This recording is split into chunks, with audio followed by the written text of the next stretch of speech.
The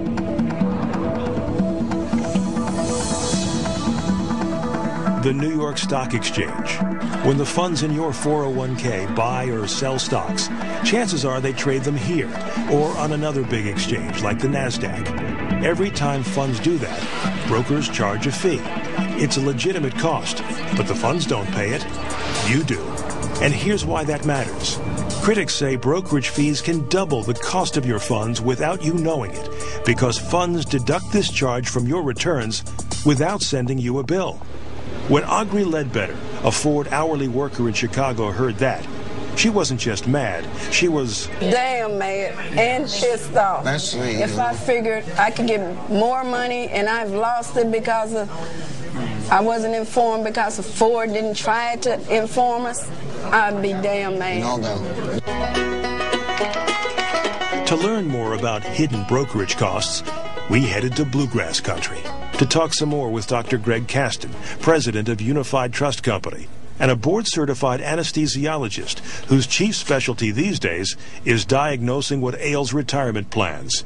He's assembled a special database that enables him to calculate the impact of hidden brokerage fees in mutual funds. The hidden trading costs, or these what we call these transaction costs, stem from not the plan participants doing any trading, but the actual managers of the mutual funds themselves buying stocks or bonds as they try to manage the portfolios in an attempt to try to outperform the market, which is very difficult. What's difficult is also expensive. Only funds don't disclose all the charges incurred when they trade. It can, in many cases, double the cost that you think is inside of the fund, and it's not uncommon at all, even in very, very large plans, that it adds 50% to the cost. Ford Motor Company proved no exception. So we asked Dr. Caston to review Ford's 401k plan, one of the biggest plans in the country, with nearly $12 billion in assets. According to data from 2004, the most recent year available, the returns were less than zero, minus 0.4% to be precise. The poor performance was due to a number of reasons, but were hidden brokerage costs one of them? Caston says yes. Caston discovered 0.4% in hidden brokerage costs, which translated into $17.2 million. Over time, that 0.5% can make a bigger difference than you might suspect for each of the workers in the Ford plan.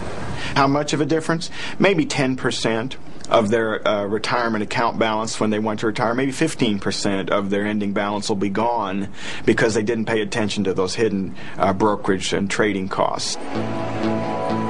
For Audrey Ledbetter, the hidden trading costs added up to an estimated $211.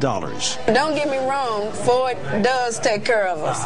Ford does give us a decent living. But we still don't want to be shortchanged on our stocks and our retirement. In a written statement to Bloomberg News, Ford spokesman Tom Hoyt said brokerage fees are difficult to quantify and cannot be avoided entirely. Every 401k plan incurs these types of fees. A spokesman for Fidelity said, "We provide our plan sponsors full information about fees. We believe our fees are very reasonable." Jerry Schneider didn't escape this fee either. In 2007, the hidden brokerage costs in Jerry's 401k amounted to just over $1,700. That's more than Jerry's annual electricity bill. Jerome Schlichter, a St. Louis-based attorney who has given the industry a wake-up call by filing more than a dozen hidden fee-related lawsuits, says it should be easy to report brokerage fees. Why shouldn't their annual statement say you paid $400 in brokerage commissions last year? You paid 3 cents per share trading costs. It can be done. It's an electronic calculation, but it's not done. In some cases, disclosing brokerage fees won't be easy. As Labor Department officials heard at a recent hearing in Washington, sometimes funds invest in other funds, and that's when it gets so confusing that even the pros can't track hidden brokerage costs. Every trade on this chart costs money, and you can see how they can add up. These retirement plan specialists from Atlanta show the Labor Department a tangle of investments that resembled, in their words, a Rube Goldberg contraption. Rube Goldberg, and this kind of goes back into the folklore of Americana, was basically, how do I take something very, very simple and make it the most complicated piece known to man? And we're seeing some of that in this chart. I can't tell where it starts and ends. I cannot figure this out, and we advise on plans. That is very scary that we as advisors, registered investment advisors, cannot figure this out. It's a shell game. Here's how that game is played. Take Jerry Schneider's brokerage costs, for example. Are they on his account statement? No. His company's contract with John Hancock Insurance? No. Mutual fund prospectuses? Nope. And what about the annual report? No again. They're here in a document called a Statement of Additional Information, or SAI. This SAI for one of Jerry's funds lists the brokerage fees starting on page 118. The 401k fair disclosure retirement. House and Senate lawmakers are so concerned about hidden fees that in 2007 they introduced 3 different bills to fix this problem.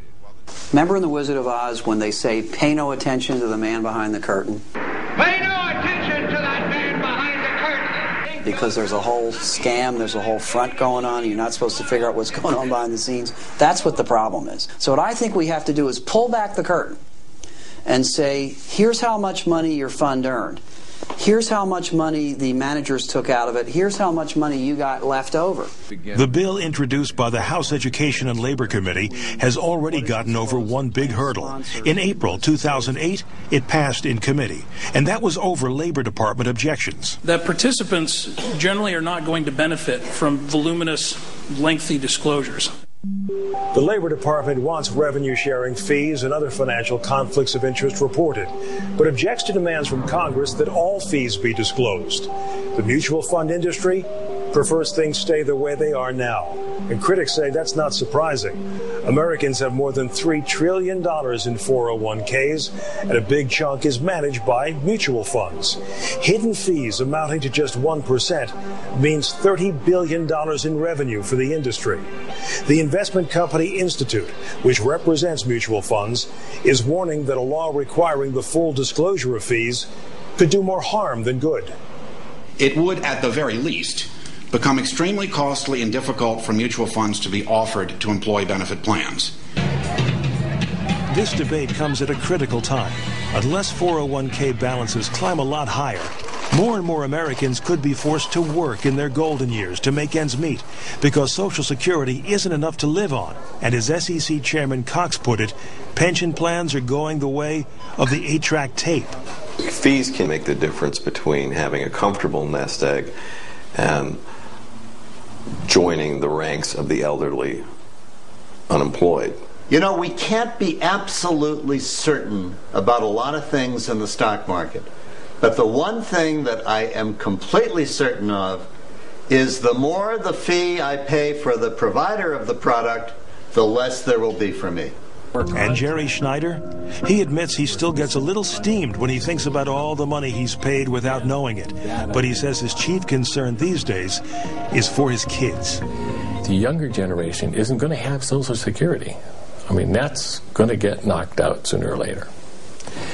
And so all you have is the 401k. I mean, basically that's going to determine whether you're eating dog food or steak. If the data from the AARP is anything to go by, some 40 million Americans have no clue what their retirement plans really cost. Jerry Schneider has been paying at least 30 times more than he thought he was paying. Perhaps even more scary is the fact that there's no way to know if you're one of those paying fees that could drain half your potential retirement savings. Because right now, the companies providing the plans are under no obligation to tell you. I'm Mike Schneider. Thanks for joining us.